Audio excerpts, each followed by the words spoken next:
அன்பு நேயர்களே வணக்கம். ஒரு அருமையான மந்திரம்.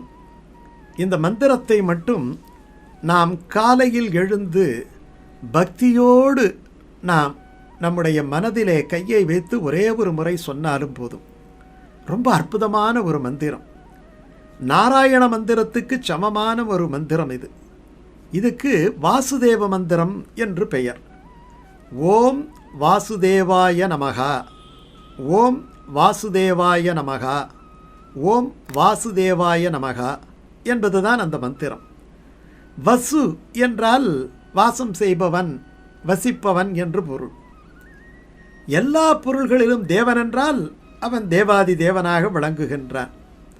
எல்லா பொருள்களிலும் வசிப்பவனுக்கு வாசுதேவன், அந்த விஸ்வம் என்கிற அந்த நாமாவுக்கு என்ன ஒரு பொருள் சொல்லப்பட்டதோ அதே பொருள்தான் இதற்கும். அதே மாதிரி நாராயணன், நார ப்ளஸ் அயனம் என்று சொல்கிறோம் இல்லையா, அந்த சர்வ வியாப்தியையும் எல்லா பொருள்களையும் கலந்திருக்கக்கூடிய அந்த பரம்பொருள் தன்மையையும் விளக்குவதுதான் இந்த வாசுதேவ திருநாமத்தினுடைய பொருள். அதை தான் ஆழ்வார் சொல்கிறார். எல்லா இடங்களிலும் அவன் பறந்திருக்கின்றான், கரவிசும் பெருவழி நீர்நிலம் இவைமிசை வரணவில் திரள்வழி அடிபறையாய் நின்ற. எப்படி இருக்கிறான்? உடல் மிசை உயிரென கரந்தெங்கும் பறந்துளன் சுடர்மிகு சுருதியுள் இவையுண்ட சுரனே. அந்த பரபிரம்ம சுரூபத்தை தான் இந்த வாசுதேவ திருநாமமானது வெளிப்படுத்துகிறது.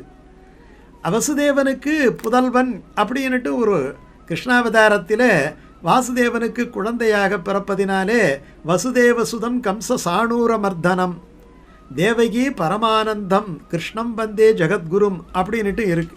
அப்போ அப்படி இருக்கு. ஆனால் இந்த வசுதேவ திருநாமம் சாதாரணமானது கிடையாது. ஆழ்வார்களெல்லாம் இந்த வசுதேவ திருநாமத்தை கெட்டியாக பிரித்து கொள்ளுகின்றார்கள்.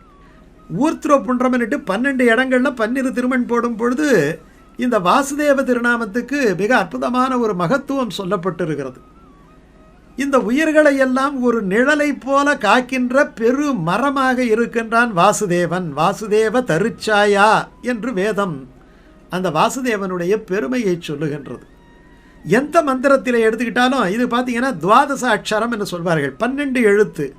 ஓம் நமோ பகவதே வாசுதேவாய, ஓம் நமோ பகவதே வாசுதேவாய, ஓம் நமோ பகவதே வாசுதேவாய. இந்த வாசுதேவ மந்திரத்துக்கு அப்படிப்பட்ட ஒரு மிகப்பெரிய ஏற்றம் உண்டு. துருவன் கதை நமக்கு எல்லாருக்குமே தெரியும்.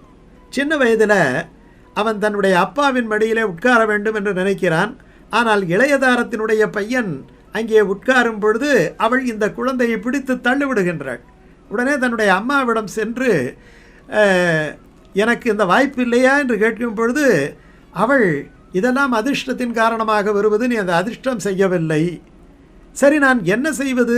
நீ இந்த விஷயங்களை எல்லாம் பரமாத்மாவான அந்த மகாவிஷ்ணுவிடம் கேள் அப்படி என்று அந்த குழந்தைக்கு சின்ன வயதிலே நீ தவம் போய் நீ என்ன நினைக்கிறாயோ அதை அடைந்து விடு என்று சொல்லுகின்ற பொழுது அதை ஏற்றுக்கொண்டு அந்த குழந்தை தவம் செய்கிறது. அப்போ தவம் செய்யும் போது அதுக்கு ஜபத்துக்கு ஒரு மந்திரம் வேணும் இல்லையா? அந்த தியானத்துக்கான மந்திரமாக எம்பெருமானை நினைத்து அந்த குழந்தை ஜபம் செய்வதற்காக ஒரு மந்திரத்தை ஏற்றுக்கொண்டது. அந்த மந்திரம்தான் இந்த துவாதசாட்சர மந்திரமாகிய வாசுதேவ மந்திரம். இந்த வாசுதேவ மந்திரத்தை வைத்துக்கொண்டுதான் எம்பெருமானாகிய மகாவிஷ்ணுவை துருவன் தரிசனம் செய்தான் என்று பாகவதத்திலே சொல்லப்பட்டிருக்கிறது. அது பார்த்தீங்கன்னா ஒளிமயமானவன், அந்தர்யாமியாக விளங்கக்கூடியவன், வியூக நிலை என்று சொல்லுவார்கள். பகவனுக்கு பரத்துவம், வியூகம், விபவம், அந்தர்யாமித்துவம், அர்ச்சை என்று 5 நிலைகள் இருக்கின்றன. பரத்துவம் என்கிறது பரமபதத்திலே அவன் இருக்கக்கூடிய இருப்பு.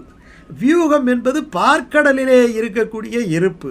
விபவம் என்பது பல்வேறு விதமான அவதாரங்களை அவன் தர்மத்தை நிலைநாட்டுவதற்காக எடுக்கக்கூடிய அவதார நிலைகள். அந்தர்யாமித்துவம் என்பது உள்ளத்துக்கொண்டு முனிவர்களும் யோகிகளும் மெல்ல எழுந்து அரியன்ற பேரரவம் என்று சொல்லுவதைப் போல நம்முடைய மனத்துக்குள்ளே இருக்கக்கூடிய அந்தர்யாமித்துவமாக மறைந்து இருக்கக்கூடிய ஒரு இருப்பு. அர்ச்சை என்பது நாம் திவதேசங்களிலே திருக்கோயில்களிலே பார்க்கக்கூடிய ஒரு நிலை. அப்படி 5 நிலைகளிலே இந்த வியூக நிலை என்று சொல்வதிலே அதில் வியூகத்திலே 5 நிலைகள் இருக்கின்றன. வியூகத்திலேயும் அந்த வியூகத்திலையும் பிரத்யும்னன், சங்கர்ஷணன், அதில் வாசுதேவன் என்பது ஒரு நிலை. இந்த வாசுதேவன் என்பது எல்லா இடங்களிலும் பறந்திருக்கக்கூடிய ஒரு தன்மையை குறிக்கிறது என்றுதான் பெரியவர்கள் சொல்லுகின்றார்கள். பகவான் பகவத்கீதையிலே சொல்லுகின்றான், வாசுதேவம் சர்வம் இது ச மகாத்மா சுதுர்லபகா. சர்வம் இது ச மகாத்மா சுதுர்லபகா, எல்லா இடங்களிலும் வாசுதேவன் இருக்கிறான் என்பதை யார் ஒருவன் உணர்ந்து கொள்ளுகின்றானோ அவனை மகாத்மா என்பேன். அப்போ ஆன்மீகத்தினுடைய உச்சக்கட்டம் என்ன என்று சொன்னால், எல்லா பார்க்கும் இடங்களெல்லாம் நந்தலாலா, நிந்தன் பச்சை நிறம் தோன்றுதையே நந்தலாலா, கேட்கும் ஒலிகளெல்லாம் நந்தலாலா, நிந்தன் கீதம் இசைக்குதடா நந்தலாலா, தீக்குள் விரலை வைத்தால் நந்தலாலா, நின்னை தீண்டும் இன்பம் தோன்றுதையா நந்தலாலா என்று பாரதி பாடினா இல்லையா?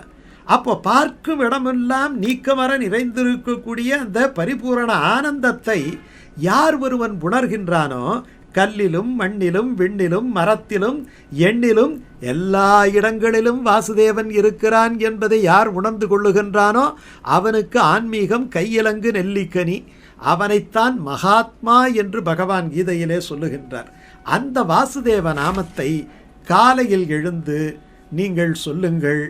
ஓம் நமோ பகவதே வாசுதேவாய, அல்லது ஓம் வாசுதேவாய நமகா, ஓம் வாசுதேவாய நமகா, ஓம் வாசுதேவாய நமகா.